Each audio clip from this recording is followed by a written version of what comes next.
Buenos días a todos y a todas. Hoy tenemos la clase número 4 de este curso. En el caso personal es la clase número 3 sobre el texto Territorios reprimarizados en la Argentina. Vamos a hacer algunas aclaraciones respecto a ese material. Estamos adentrándonos ya en la unidad 2.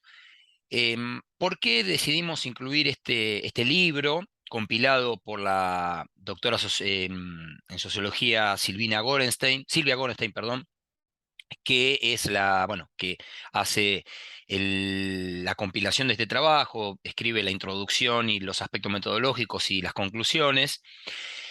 Porque entendemos que si bien nosotros tenemos una visión optimista y tratamos de buscar en la bioeconomía un sendero de desarrollo alternativo, como venimos diciendo y venimos planteando a través de nuestras clases, hay que advertir ciertos riesgos, tomando como ejemplo algunas plataformas productivas que ya existen, como por ejemplo la explotación de hidrocarburos no convencionales, como vaca muerta, la cuestión de la minería a cielo abierto, que es todo un tema con muchísima complejidad y muchísima, yo diría, controversia por los impactos ambientales, la discusión sobre si produce o no produce derrames positivos en otras actividades económicas.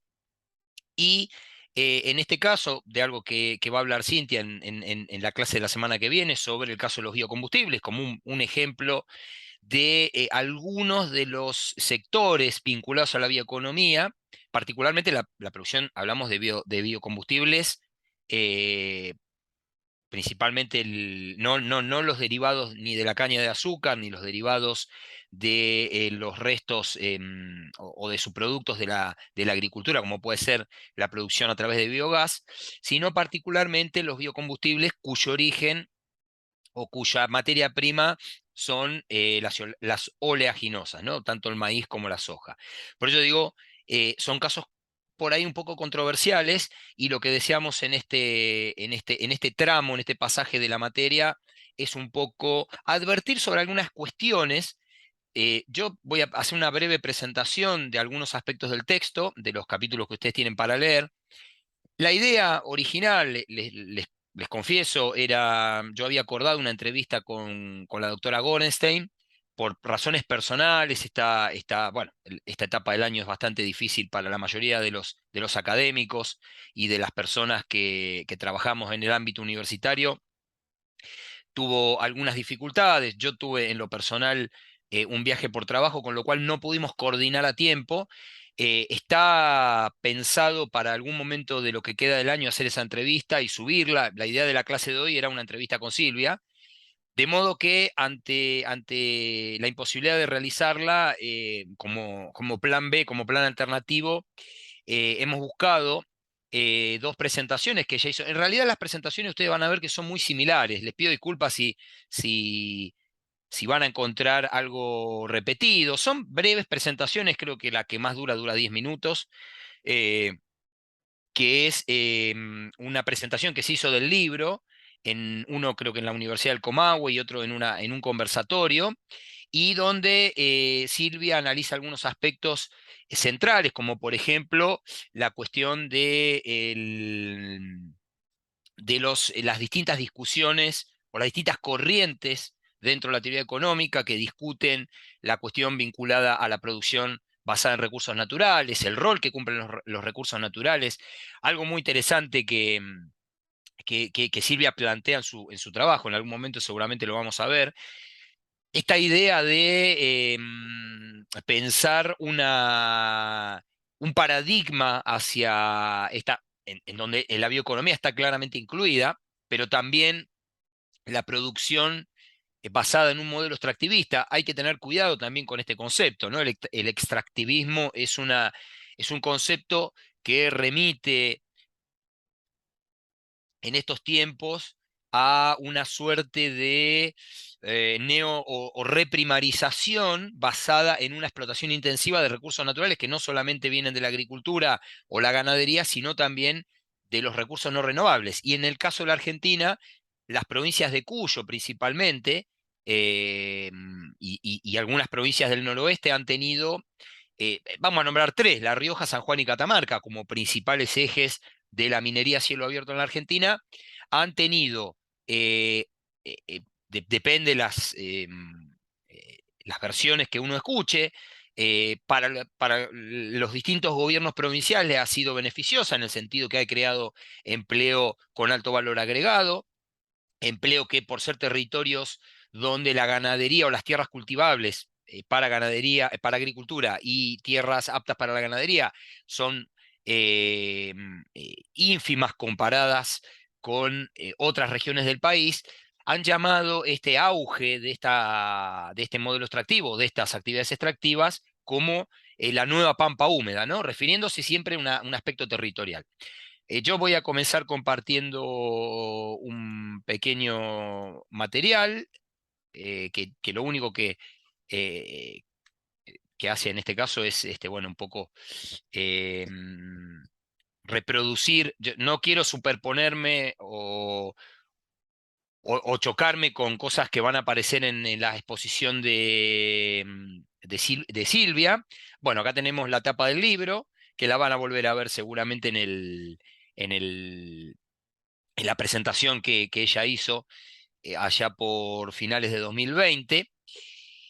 Yo elegí algunas preguntas. Ustedes vieron que el texto se estructura en una presentación. Bueno, hay un prólogo, hay una presentación, hay un capítulo metodológico, hay un capítulo donde se comenta o se recorre cuál va a ser el contenido del libro, y después los distintos casos, estos tres casos que han sido investigados por distintos autores: Delia de la Torre, Martín Shore, Graciela Landricini, todos especialistas en cuestiones vinculadas a la actividad primaria y sobre todo en muchos de ellos a temas energéticos y a temas de el sector primario de recursos no renovables en este caso.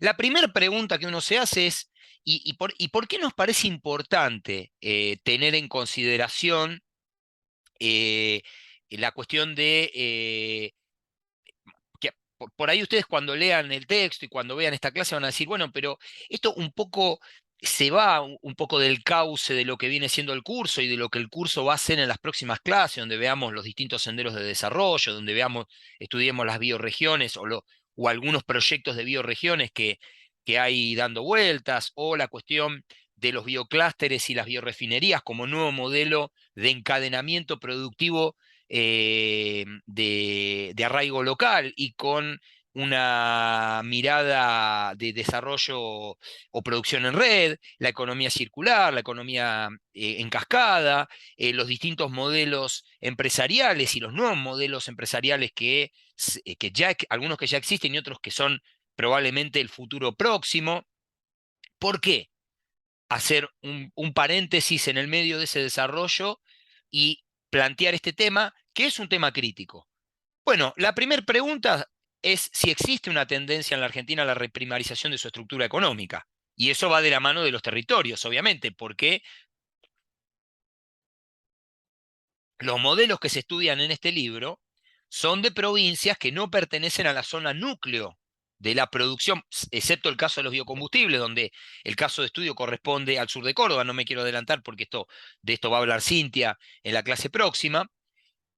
Y surge una segunda pregunta. En realidad hay muchas preguntas. Yo estas preguntas las saco de la introducción del texto de Silvia, donde ella dice, bueno, hay un crecimiento fragmentario de las actividades económicas intensivas en recursos naturales no renovables y otros de origen agrícola.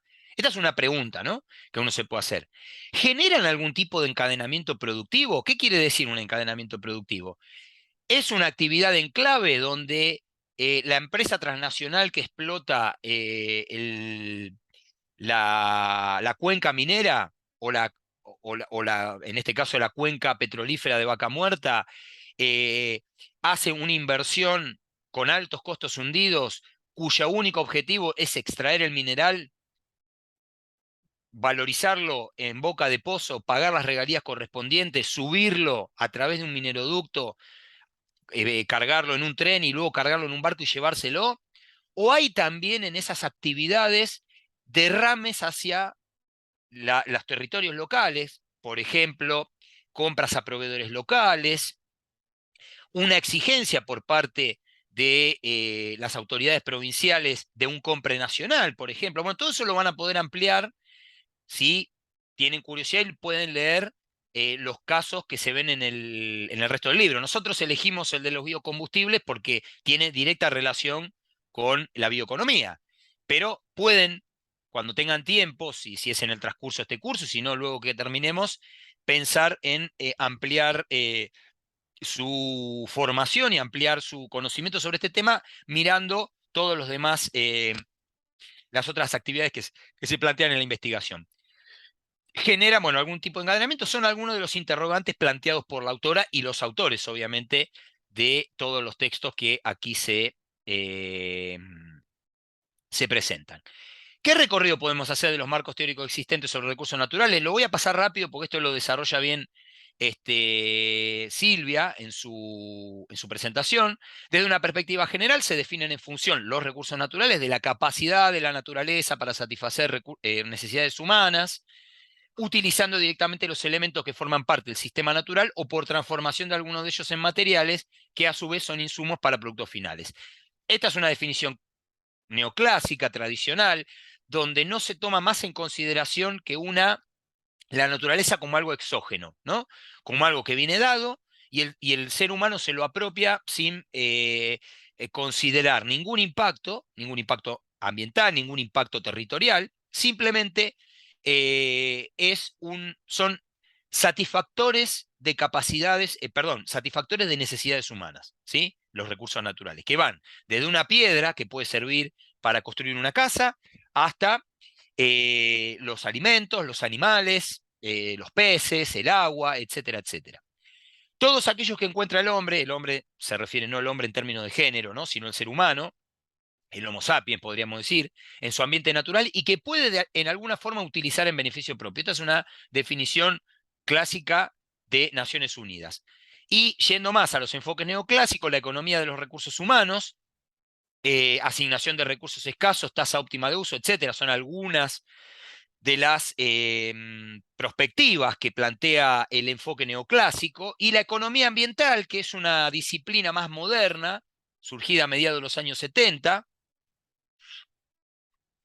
que empieza a tomar en consideración el factor ambiental, pero desde un punto de vista de la falla del mercado, ¿no? Que es un enfoque muy típico. Bueno, no tenemos economistas entre los y las estudiantes de este curso, pero bueno, con Cintia, que hemos estudiado juntos, lo hemos visto hasta el cansancio, esta idea de la falla de mercado, ¿no?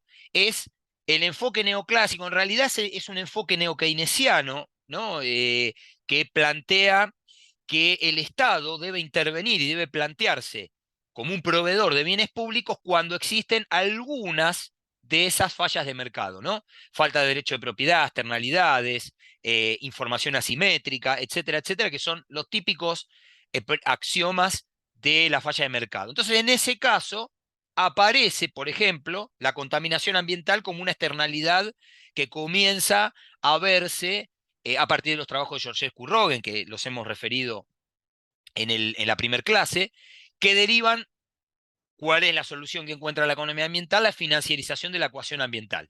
Por ejemplo, la aparición de bono de carbono. Este es un tema que me gustaría, cuando entrevistemos, yo no estoy, debo confesar, no estoy,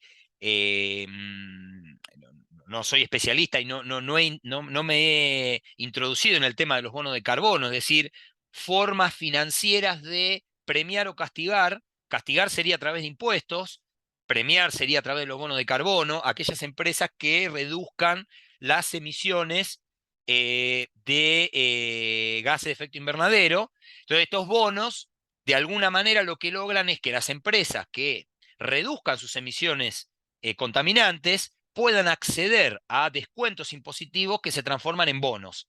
Y esos bonos se pueden comerciar en el mercado secundario. Por eso se habla de la financiarización.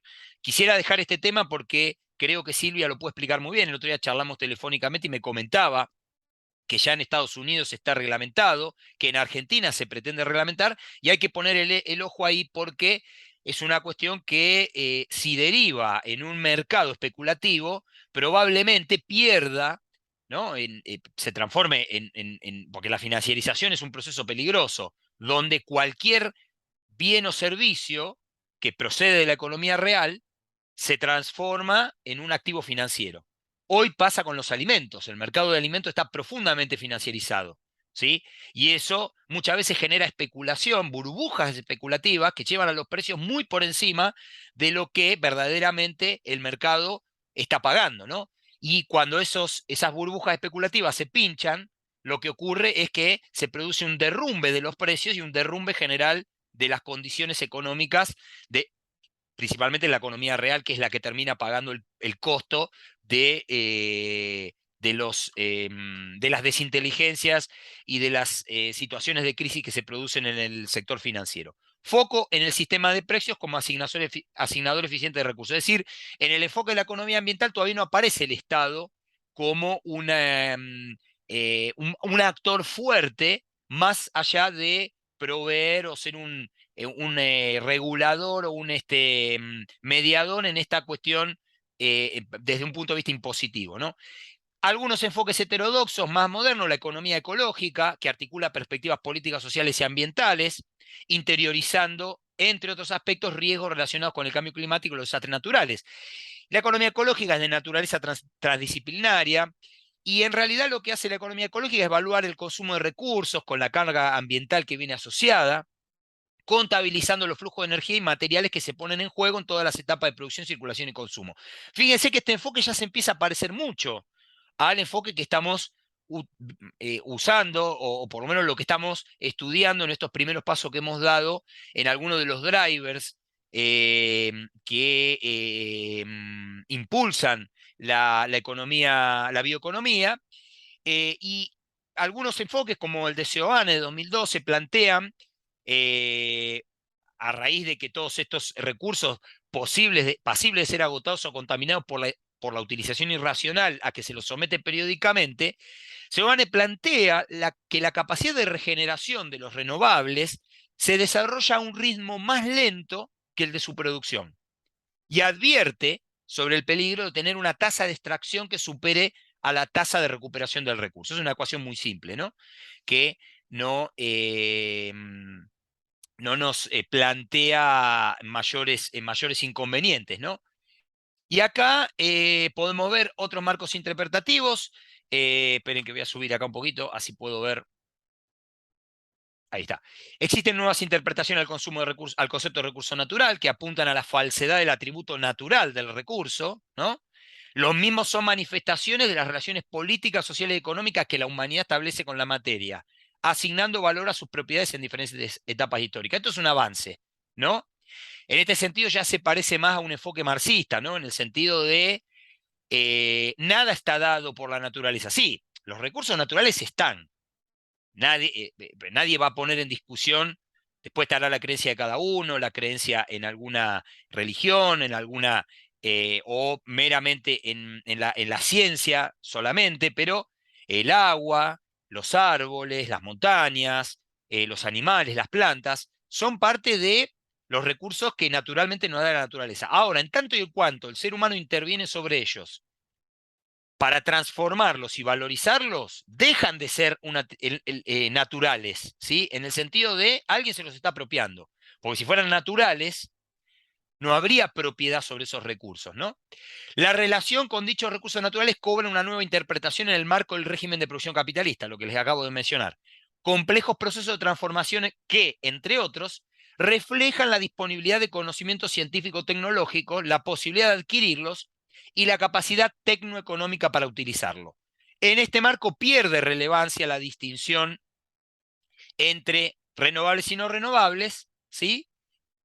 Y aparecen los desarrollos contemporáneos que analizan una serie de procesos y fenómenos que hacen a la protección de los recursos naturales a través del cumplimiento de objetivos ambientales como la biodiversidad, la retención de carbono, etcétera. Y aquí podría ubicarse la mirada de la bioeconomía. Quiero hacer una nota al pie.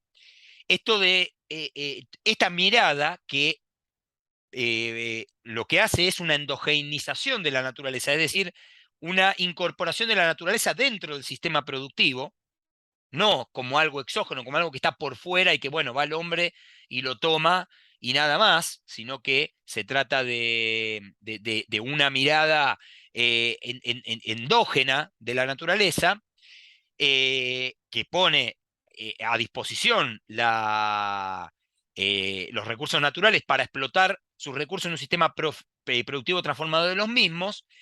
eh, la autora hace un recorrido, después lo vamos a ver en boca de ella, por los distintos enfoques teóricos que van desde la teoría clásica y neoclásica hasta los trabajos de la CEPAL y algunos enfoques más nuevos, ¿no?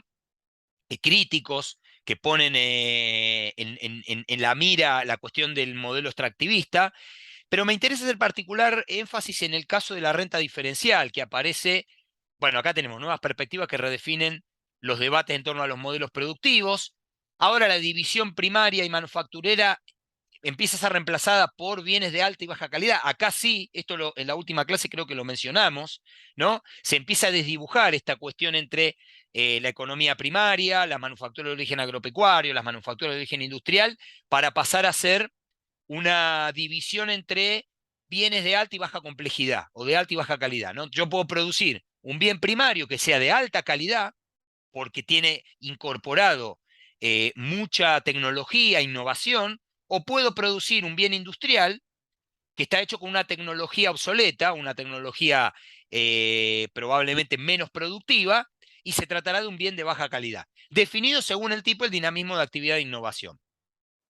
Lo que decía respecto a la cuestión de la renta diferencial, ustedes saben que la teoría clásica, principalmente un economista llamado David Ricardo, inglés, que probablemente si tuvieron alguna materia de economía en sus carreras, algunos de ustedes tienen carreras más cercanas a las ciencias sociales y seguramente han visto, en economía agraria, por ejemplo, los que estudiaron ingeniería agrónoma, para ingenieros agrónomos, la renta diferencial, ¿qué dice?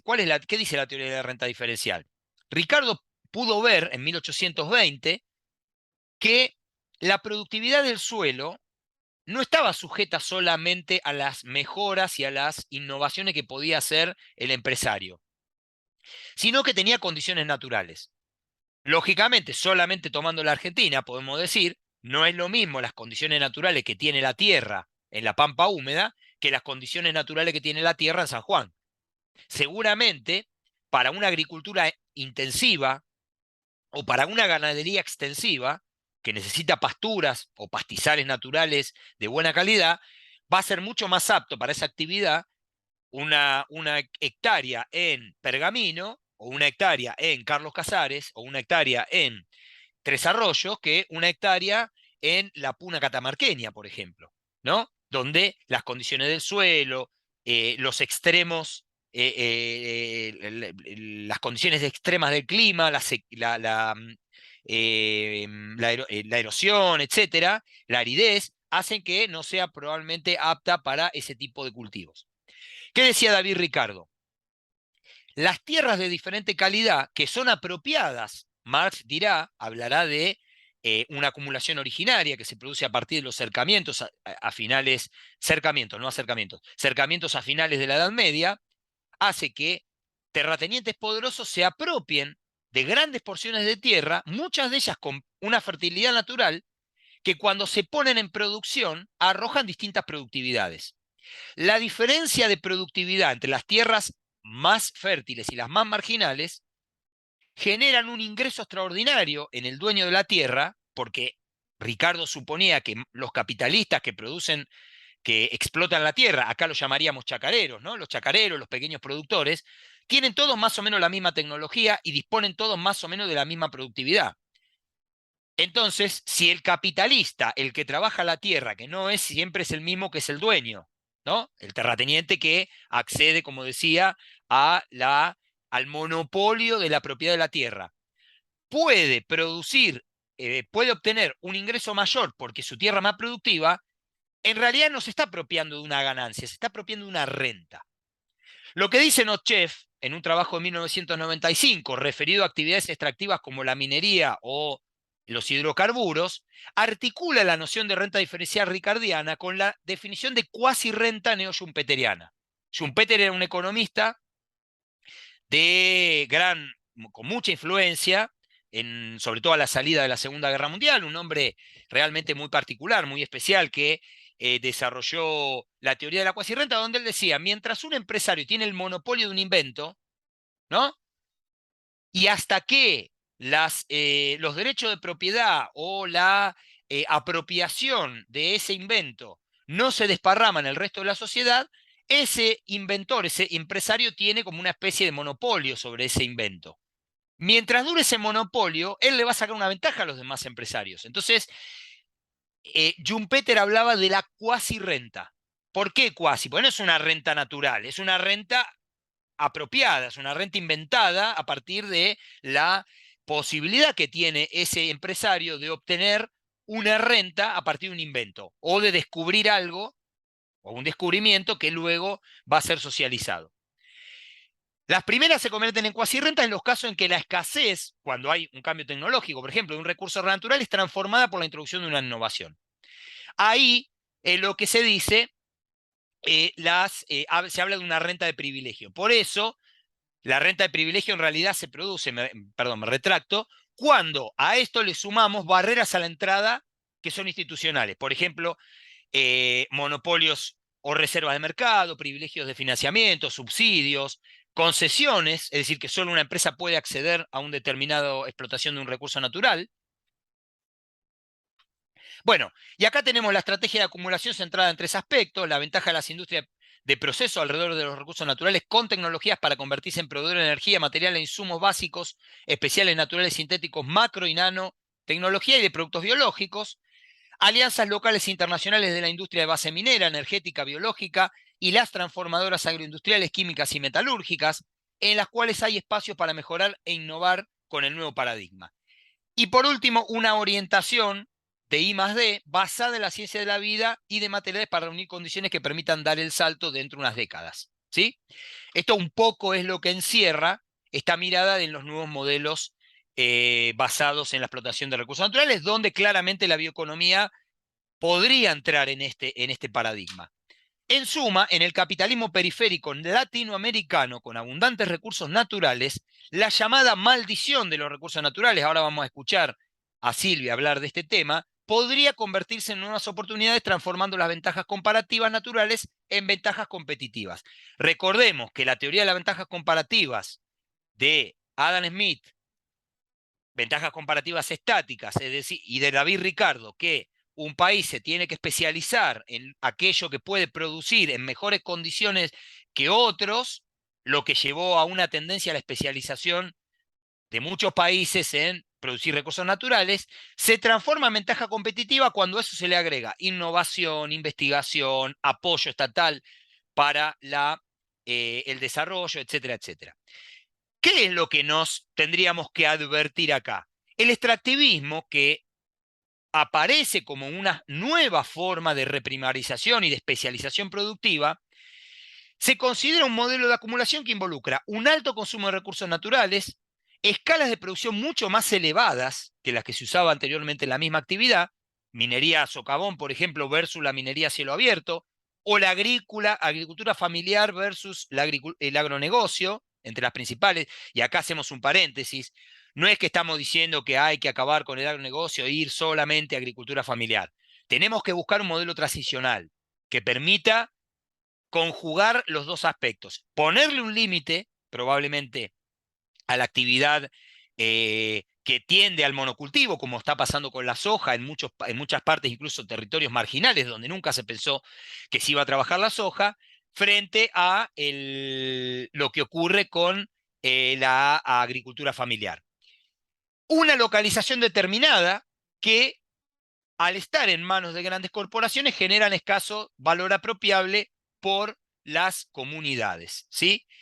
Y acá voy a dejar, para que lo explique después Silvia, la diferencia entre un concepto: el concepto de clúster versus el concepto de enclave. El enclave productivo es el típico modelo de extracción a gran escala de recursos naturales, donde verán ustedes al leer el trabajo si efectivamente o no los hidrocarburos o la minería han producido enclaves productivos, pero el típico modelo de enclave era, por ejemplo, la producción de caucho en Brasil, la producción de petróleo en Venezuela, la producción de eh, bananas en Ecuador, la gran producción a gran escala en manos de una única empresa transnacional norteamericana de frutas en Centroamérica, es decir, la caña de azúcar en el nordeste de Brasil, es decir, desarrollar industrias que se basan en la explotación intensiva de un recurso natural sin demasiado valor agregado y que no genera encadenamientos hacia atrás o hacia adelante, tomando el concepto de Hirschman, de los recursos naturales. Algunos ejes analíticos, análisis de las cadenas de valor globales y las cuestiones vinculadas a la gobernanza global, que es muy importante, teniendo en cuenta el poder y el control económico que ejercen las empresas núcleo en el actual contexto de acumulación, un abordaje de la dimensión territorial, determinaciones estructurales, sus manifestaciones, asumiendo la conflictividad social y, entre otros aspectos, el entramado de intereses y trayectorias de acumulación en disputa. Y el otro eje es el abordaje de la dimensión institucional. ¿Cómo regula las políticas públicas estas relaciones en estos mercados a través de la intervención del Estado? ¿Cuáles son los impactos de las cadenas globales de valor reprimarizadas? Las cadenas productivas basadas en recursos naturales se traducen en diferentes impactos territoriales. ¿Estamos en presencia de un nuevo modelo de enclave? ¿O por el contrario puede esperarse la dinámica evolutiva de un clúster? Bueno, ahí esa pregunta la vamos a dejar para ir avanzando en el modelo de la bioeconomía, a ver si efectivamente nos ayuda o nos vamos a quedar en un modelo de enclave como el que se plantea para algunas de las actividades que se tratan en este capítulo. La menor o mayor creación de empleo, el nivel salarial dependerá en gran medida de la dinámica de articulación con otras actividades y el grado de heterogeneidad estructural interna. Estos factores entrañan riesgo de fragmentar territorios, ¿sí? Al generar poblaciones que migran hacia otros lugares o enclaves ricos versus enclaves pobres, eh, pequeñas poblaciones que se dedican a la agricultura, a la ganadería de subsistencia, que deben huir ante la escasez de agua, por ejemplo, o ante el uso intensivo de agua que hacen algunas empresas mineras. Estos factores pueden entrañar riesgos de fragmentar los territorios, distorsiones en mercados locales, acceso de bienes, servicios más caros, expulsión y marginalización de poblaciones y regresividad en la distribución del ingreso, dependencia de los recursos públicos del ciclo de negocio de las grandes cadenas orientales del mercado exportador y otra muy importante que aparece en las últimas décadas, la creciente conflictividad socioambiental. Y acá vamos a ver algunos rasgos comunes que presentan los tres casos estudiados en el libro. Esperen que voy a correr, me voy a correr un poquito para acá, ahí está. En cuanto a la incidencia de las dinámicas locales y globales, en el caso de la minería, estrategias globales vinculadas al ciclo de negocio de los commodities, es decir, si suben o bajan los precios, las empresas harán más o menos inversiones.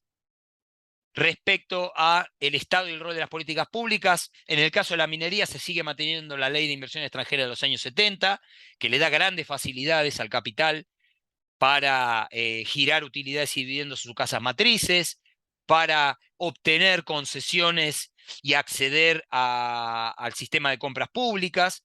La reforma constitucional, muy importante, en 1994, que provincializó los recursos del subsuelo. Esto fue muy importante porque le quitó grados de libertad al Estado Nacional para poder intervenir. Marcos normativos promocionales, tratados bilaterales de inversión que generan imbricación con los sistemas financieros, es decir, la posibilidad de que las empresas mineras, por ejemplo, las empresas transnacionales, puedan celebrar inversiones y se puedan endeudar en el exterior, y la libre disponibilidad de divisas que fomenta la formación de activos externos o, bueno, conocido popularmente como fuga de divisas, aunque hay una diferencia sustancial en la formación de activos externos y la fuga de divisas, lo vamos a ver en algún momento. En el caso de Vaca Muerta vemos control de las empresas transnacionales en la cadena de valor asociadas a estrategias financieras, en el caso de las incidencias locales y globales. Y respecto al Estado y el rol de las políticas públicas, podemos replicar varias de las cuestiones vinculadas a la minería, más la desregulación del sector en el 2016 durante el gobierno de Mauricio Macri, en la gestión de Aranguren al frente del Ministerio de Energía, más subsidios al gas y petróleo en boca de pozo. Y en cuanto a los biocombustibles, lo vamos a tomar después, lo vamos a retomar con Cintia, pujas intersectoriales entre compañías petroleras y agroindustriales, y transición hacia energías limpias como un paradigma que se impone sobre todo desde la Unión Europea, más incentivos fiscales a través de exenciones impositivas, deducciones sobre impuestos a las ganancias y el congelamiento de la carga tributaria total. ¿Qué podemos decir desde lo territorial? Y algunas conclusiones para ya ir terminando mi exposición. El concepto de dependencia de la trayectoria fue desarrollado originalmente en estudio de evolución tecnológica y su utilización se ha extendido desde el ámbito de la macro, la ciencia política, el campo económico regional, entre otros. Por su parte, la noción de place of path o path dependence o un nuevo sendero de desarrollo dependiente vincula la idea evolucionista de las trayectorias tecnológicas con la trayectoria territorial. Ahora lo vamos a escuchar mejor en la intervención de Silvia. Ello nos permite distinguir posibilidades y condiciones específicas a los derrames locales vinculados con los nuevos ejes exportadores basados en recursos naturales. Factores de anclaje en el sistema urbano regional. Se combinan los efectos vinculados a los mercados locales de trabajo, creación de empleo, tipo de trabajo, salarios. El tema de la segmentación en el mercado laboral es muy importante. Interrelaciones con el tejido productivo, proveedores locales, dinamización del mercado de bienes y servicios y precios. Recursos fiscales que se obtienen de las arcas públicas del territorio, vinculaciones con el sistema de innovación local. Problemáticas nuevas y o intensificación de las preexistentes en términos de distribución de ingresos, la brecha salarial, procesos migratorios y otros aspectos socioeconómicos y culturales. Reflexiones finales. Acá dejamos algunas frases que están en el libro. La reducción a ausencia regulatoria ha revelado los condicionantes que imponen las estrategias de acumulación conducidos por grandes inversores locales. El problema de que las decisiones de los negocios estén en manos de empresas transnacionales que no tienen compromisos en el país más allá de obtener tasas de ganancia más elevadas y poder hacer transferencia tecnológica solamente para generar mejoras productivas en sus negocios locales y siempre negocios vinculados a lo global, bajo los intereses combinados de capitales financieros, limitando la reinversión de utilidades y definiendo y utilizando distintos mecanismos de fuga de los excedentes obtenidos. El renovado y ampliado impulso a la explotación de recursos naturales repite desafíos persistentes vinculados con la densificación localizada en actividades relacionadas, en el marco de la agudizado por la globalización, la dupla empresa transnacional financiarización. Esto es un riesgo enorme porque combina el poder de las empresas transnacionales para imponer condiciones, incluso para lograr algo que ya habíamos dicho en la clase anterior, obtener marcos normativos que la favorezcan, obtener leyes que puedan implicar un lobby a nivel político y la posibilidad de articular las ganancias con procesos de financiarización. Configurar estos complejos productivos establece fuertes límites a estas posibilidades. Y por último, la nueva agenda política de sectoriales territoriales debería incluir, además del control y adecuada resolución de la apropiación pública de las rentas generadas de la fase primaria, la definición de funciones de producción que incorporen otros recursos locales, trabajo empresa, el apoyo a los sectores de la ciencia y tecnología, a los fines de generar, promover nuevas capacidades y la emergencia de eslabonamientos de mayor complejidad tecnológica en fase de procesamiento que resulten estratégicas según cada complejo. Bien, hemos terminado aquí la presentación de este pequeño material y ahora sí voy a compartirles, son dos fragmentos muy breves para cerrar de las presentaciones que hizo Silvia Gorestes de su trabajo.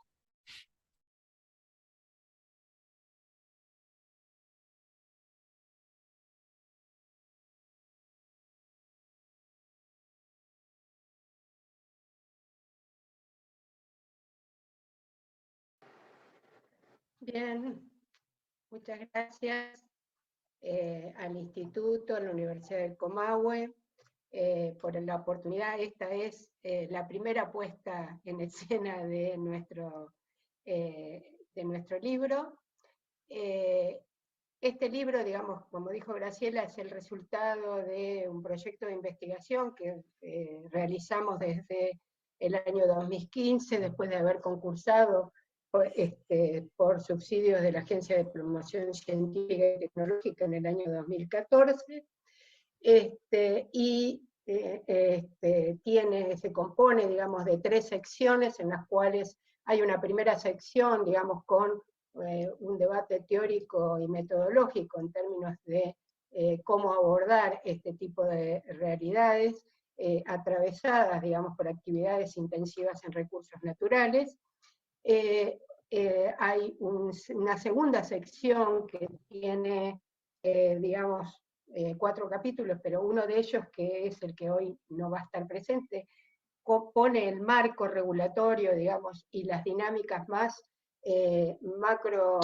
macroeconómicas e institucionales que dan el contexto e impulsan, digamos, estos procesos de reprimarización en la Argentina contemporánea, y una tercera sección que en cierta forma utiliza las principales evidencias y resultados de este proceso de investigación.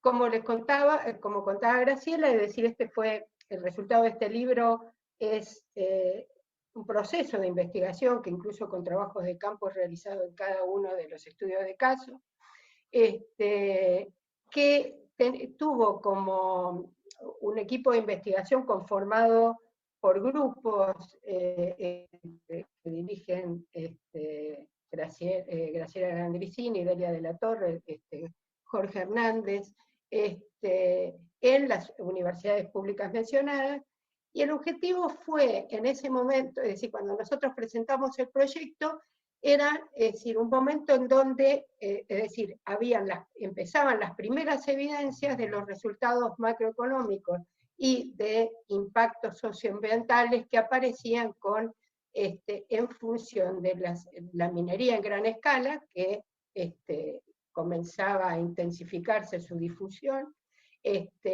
hidrocarburos no convencionales a partir del gran proyecto de Vaca Muerta, y la actividad de biocombustibles que, digamos, tenía asiento en áreas pampeanas.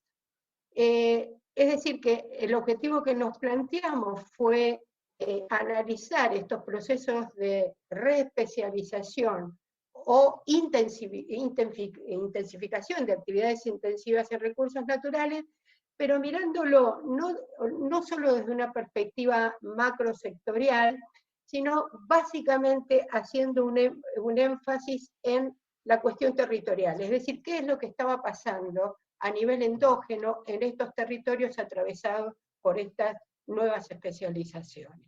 En este marco, digamos, es que los estudios de caso que son abordados desde una perspectiva macro y mesoeconómica, después vamos a ver por qué, es decir, que es el caso de la minería en San Juan, los hidrocarburos no convencionales en la cuenca neuquina, particularmente en Neuquén y Río Negro, y biocombustibles, mirando, digamos, específicamente el caso de sur de Córdoba. En este marco, digamos, es decir, estos estudios de casos tuvieron interrogantes generales, digamos, que atravesaron los 3 estudios, que tienen que ver con, digamos, por un lado, cómo las lógicas de acumulación de estas actividades intensivas en recursos naturales, donde se involucran grandes agentes económicos globalizados, cómo, digamos, estas lógicas inciden en las dinámicas económico-sociales territoriales. Una de las preguntas que además nos hacíamos es si en realidad desde el punto de vista de estos territorios surgían nuevos liderazgos. ¿En qué medida las actividades de especialización, por ejemplo en el caso de San Juan, que tiene una clara especialización en vitivinicultura, es decir, en qué medida el surgimiento de la actividad minera, es decir, era atravesada por disputas, tensiones por la generación de nuevos liderazgos. Es decir, que a través de estas preguntas lo que queríamos ver era qué tipos de efectos socioeconómicos se estaban dando en estos territorios, cómo se configuraban los encadenamientos productivos y en ese marco, sobre todo, qué impactos laborales se estaban produciendo y qué tipo de conflictividades aparecían. El tercer gran grupo de interrogantes tenía que ver con el rol del Estado, es decir, el rol del Estado en sus distintos niveles y sobre todo a partir de las regulaciones establecidas o los factores impulsores a través de estas regulaciones y las políticas que se fueron produciendo. Y también, digamos, cómo juega el entramado de instituciones, es decir, tanto el gobierno provincial, los gobiernos locales, como el entramado de instituciones que interactúan en estos territorios. Las hipótesis que planteamos inicialmente, digamos que surgen de un amplio debate teórico, es que en realidad, es decir, en estos nuevos procesos por un lado, estaban generando procesos de reespecialización, nuevamente en actividades basadas en recursos naturales, pero redefiniendo o reposicionando estos territorios en la división regional del trabajo a nivel nacional. Por el otro lado, es decir, nuestra mirada apuntaba a que en realidad la dinámica sectorial global de estas actividades intensivas en recursos naturales, es decir, mirando desde la perspectiva de los mercados mundiales, los contextos regulatorios globales y el cambio técnico que atraviesa, en realidad son estas dinámicas las que se sobreimponen, sobreimprimen sobre el comportamiento que después se traduce en los sistemas urbanos regionales que íbamos a abordar. Y la otra cuestión que planteamos como hipótesis es que en realidad el rol del Estado en sus distintos niveles era importante, fue importante y sigue siendo importante, que ejercía un rol clave tanto en la aparición, el surgimiento de estas actividades, como en las disputas y en las trayectorias posteriores.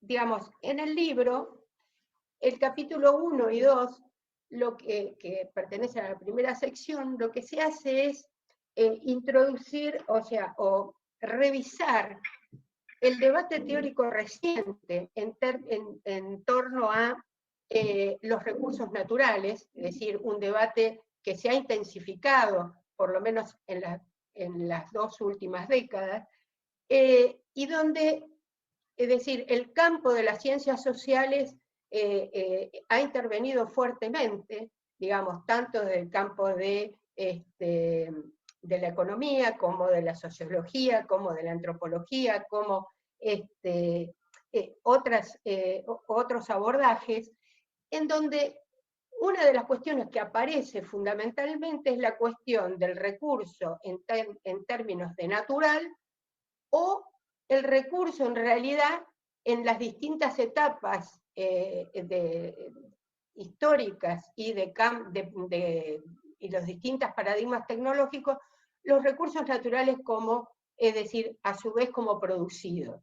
Ese es un primer punto de debate que se nota en los abordajes recientes, y otra de las tensiones que aparece en la disputa teórica es, digamos, la vieja concepción, o, digamos, no tan vieja, pero digamos, la tradicional concepción en torno a que la maldición de los recursos naturales en términos de desarrollo de nuestros países, sobre todo, es decir, los debates muy presentes, digamos, a partir de los desarrollos de la escuela cepalina y el estructuralismo latinoamericano, y, digamos, la aparición, digamos, desde los 90 en adelante, de, digamos, las visiones, el enfoque del neoestructuralismo, combinado con enfoques neoschumpeterianos, donde se empieza a postular la posibilidad de nuevas oportunidades competitivas en el mercado a nivel internacional, digamos, generando, digamos, una serie de nuevos abordajes y discusiones.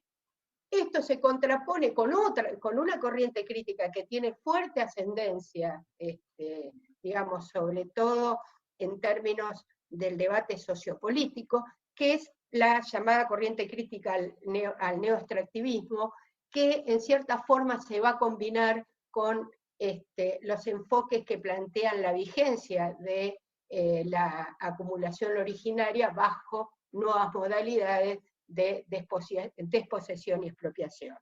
Es decir, este es un primer punto, una primera dimensión del debate teórico que nosotros nos dimos en el proyecto.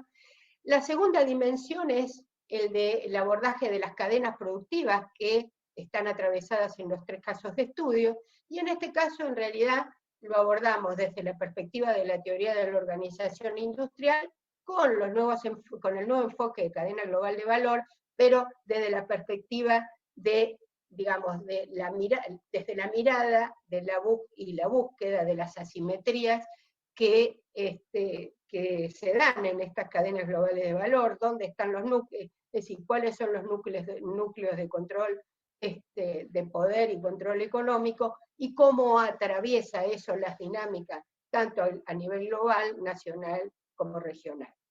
Y por último, la dimensión territorial.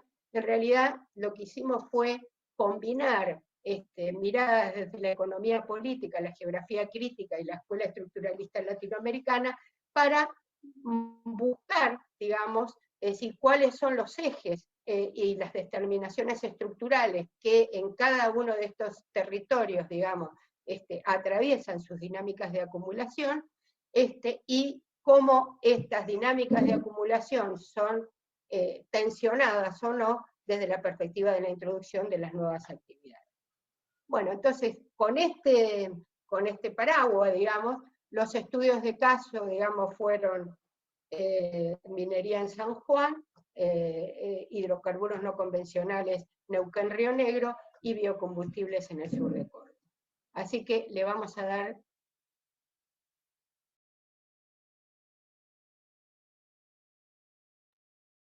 Bueno, acá hemos visto el primer fragmento, el segundo es cortito igual que este, y ya con esto terminaremos la clase de hoy, así que les voy a compartir nuevamente ahora ya la otra parte de,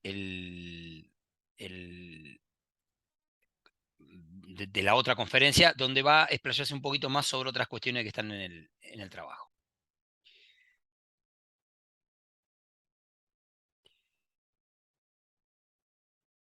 A ver, esperemos.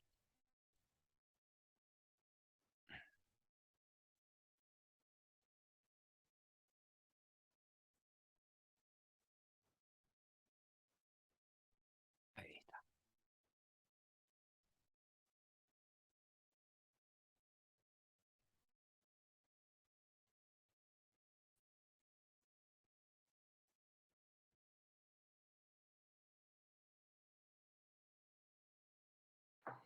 Bueno, en la primera está... A ver. Ah, no, pero cuando lo pongo así no se ve, ¿o sí?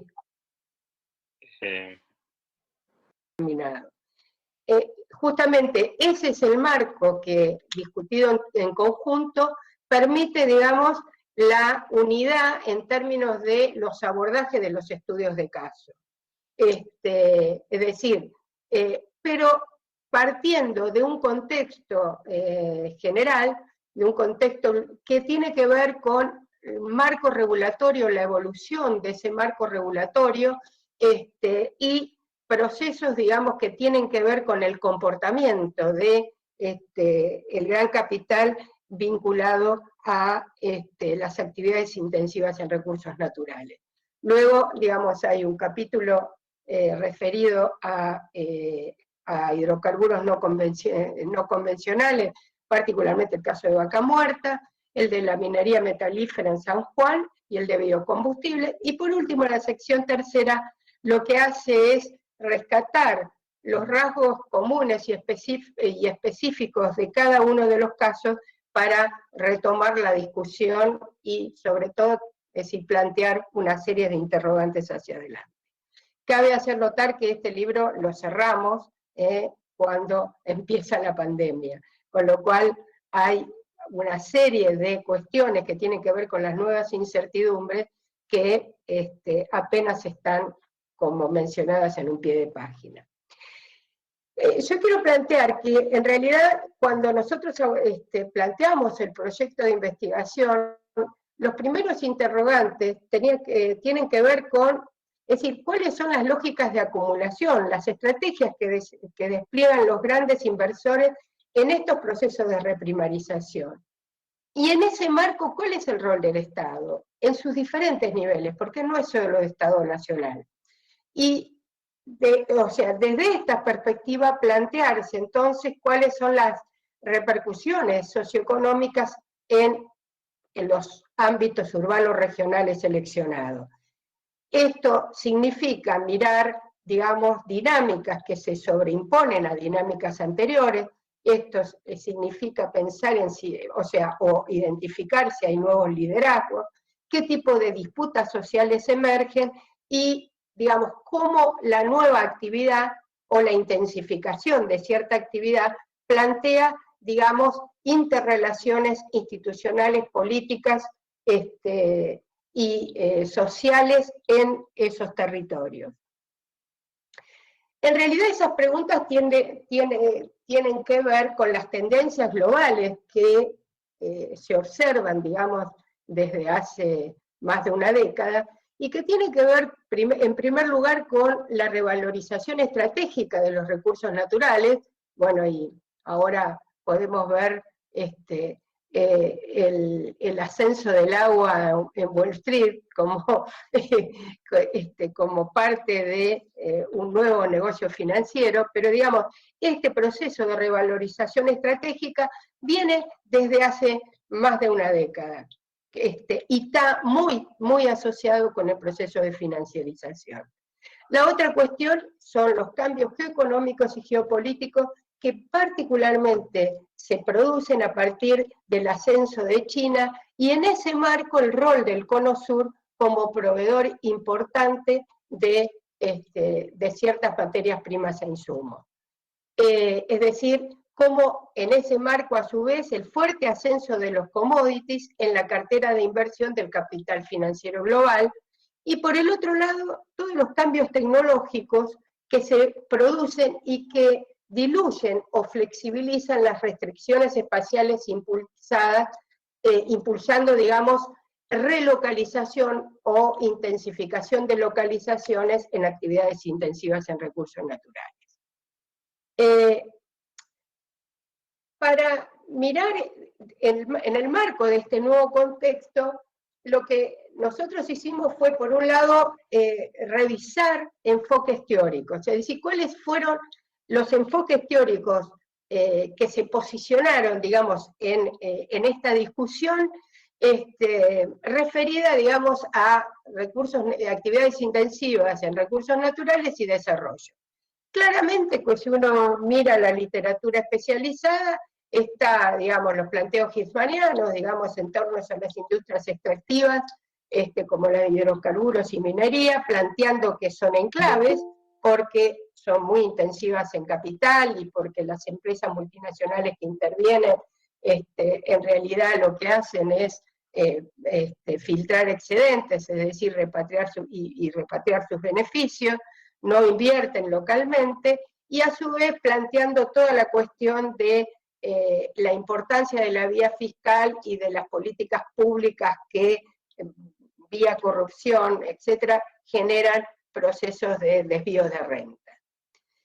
El otro gran bloque teórico que nosotros veíamos de la década de los 60, 70 es el bloque, el planteo estructuralista cepalino, planteando, digamos, es decir, que especializarse en ventajas comparativas naturales significaba una especialización regresiva asociada, digamos, a la evidencia empírica del deterioro de los términos de intercambio, la restricción externa en los países, y particularmente, digamos, en la década de los 80 asciende toda una teoría que se asocia a la maldición de los recursos naturales asociada, digamos, al ejemplo de la enfermedad holandesa.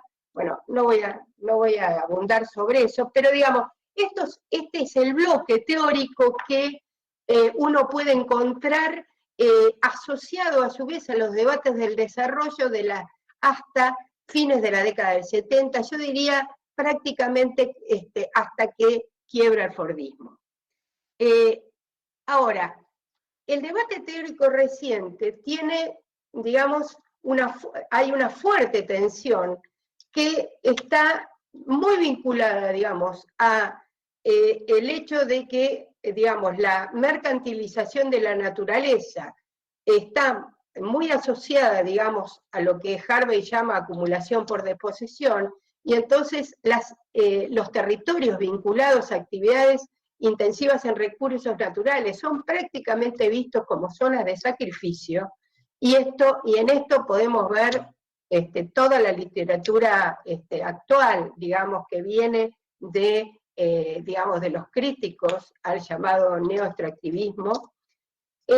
Y por el otro lado, digamos, desde la misma visión, digamos, desde el mismo foro intelectual cepalino, aparece una lectura asociada al neoestructuralismo y al evolucionismo, donde se rescata la inserción, la posibilidad de inserción competitiva basada en actividades intensivas en recursos naturales, bajo digamos, la aplicación de nuevas tecnologías, aparece la biotecnología, la nanotecnología, etc.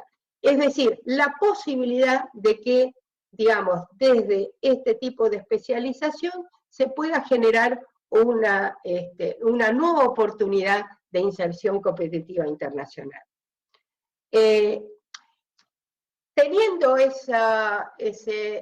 esos dos bloques teóricos en tensión, lo que nosotros hicimos fue definir las tres dimensiones de abordaje de los estudios de caso.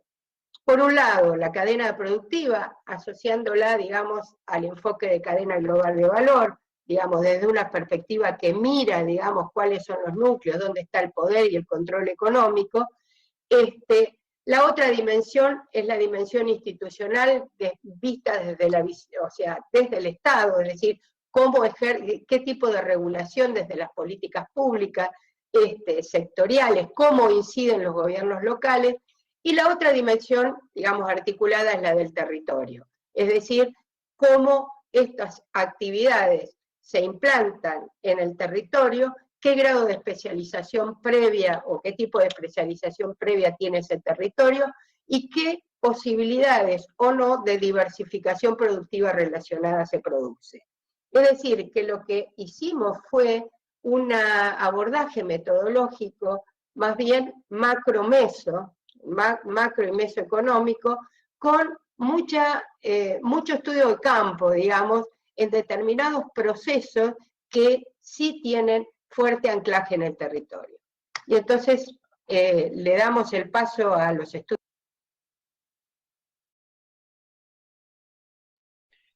Bueno, espero que lo hayan podido disfrutar.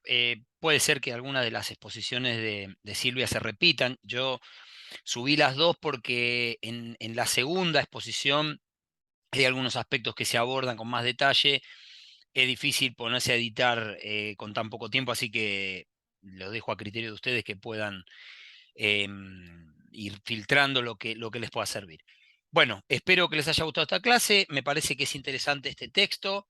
Lo va a retomar Cintia en la próxima clase cuando trate el tema de los biocombustibles. Y creo que ya estamos en condiciones de empezar a trabajar a partir de la unidad 3. Bueno, o en realidad de parte de lo que falta de la unidad 2, las cuestiones territoriales ya pensadas desde la bioeconomía. Por eso nos parece interesante, creo que va a ser muy interesante la clase sincrónica en donde nos va a acompañar Leonardo Sanasi, un especialista y que es uno de los que trabajó en el rediseño de un mapa de bioregiones, y vamos a empezar a transitar el abordaje de las distintas formas y los distintos modelos de negocio que se van configurando alrededor de este nuevo paradigma tecnoproductivo. Les deseo que tengan una buena semana. y los despido hasta la próxima clase.